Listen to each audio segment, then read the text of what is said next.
How's it going, everybody? In this video, what I'm going to do is I'm going to go over this small little packet of rivets here. This is a 500-piece set, and these are the 304 stainless rivets, and they also have, they included washers in here with this.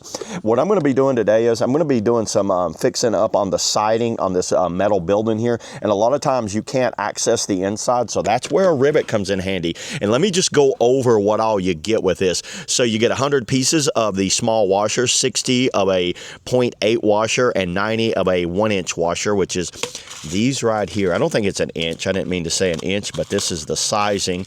Here's all of the washers right here. You get this little divider case. My little thing came out right here because I dropped it a while ago, so I will have to fix those. Let me show you different sizes of rivets with this.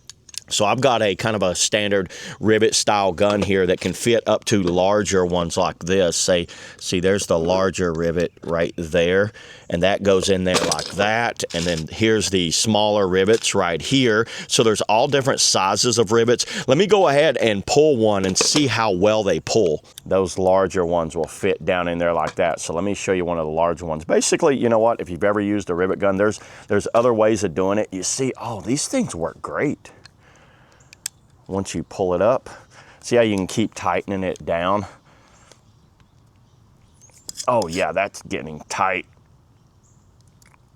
There you go. That is tight, everybody. Now, obviously, they make different types of rivet guns. They make some that are like pneumatic. Those are the best ones, but for what I'm doing, just kind of around the kind of house type projects, I recommend a little rivet gun like this. A manual one works just fine. You can see what it does. It pulls up. I pulled another one up.